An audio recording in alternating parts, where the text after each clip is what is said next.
Podcast Science. Les nanomédecines, médecins invisibles du futur.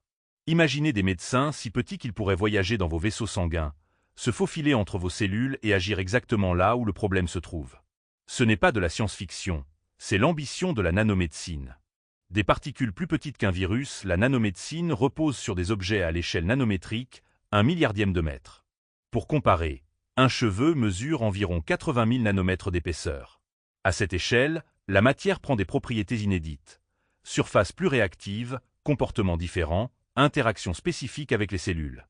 Transporteur ciblé de médicaments. L'un des premiers usages de la nanomédecine, déjà testé en clinique, consiste à créer des nanoparticules porteuses de médicaments. Au lieu de diffuser un traitement dans tout le corps, avec des effets secondaires lourds, ces nanoparticules peuvent être programmées pour se fixer uniquement sur des cellules cancéreuses ou pour libérer leur charge uniquement en réponse à un stimulus, pH acide, chaleur, lumière. Résultat, une thérapie plus efficace et moins toxique. Nanoparticules pour l'imagerie médicale. D'autres nanoparticules sont conçues pour l'imagerie. Par exemple, certaines sont magnétiques et permettent d'améliorer considérablement les images IRM. D'autres transportent des marqueurs fluorescents pour révéler en temps réel la progression d'une maladie. Les nanorobots, science-fiction ou science réelle. À plus long terme, les chercheurs rêvent de véritables nanorobots capables de circuler dans le sang. Ces minuscules machines, encore théoriques, pourraient déboucher une artère, réparer un tissu, ou même détruire une cellule infectée. Des prototypes sont en cours, de minuscules structures hélicoïdales guidées par des champs magnétiques, ou des capsules capables de se déplacer en réponse à des signaux chimiques. Les défis et les risques, mais la nanomédecine n'est pas sans défi. Comment s'assurer que ces particules ne déclenchent pas de réactions toxiques ou immunitaires? Comment les éliminer du corps une fois leur mission accomplie?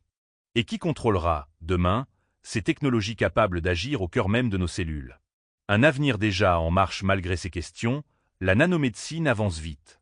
Plusieurs traitements anticancéreux basés sur des nanoparticules sont déjà approuvés. Des essais cliniques explorent leur usage contre les maladies cardiovasculaires, neurodégénératives ou infectieuses. Et si les nanorobots complets restent encore un horizon lointain, les briques technologiques se mettent peu à peu en place. Nous sommes peut-être à l'aube d'une ère où la médecine ne se contentera plus de traiter le corps de l'extérieur, mais pourra intervenir directement à l'échelle des molécules.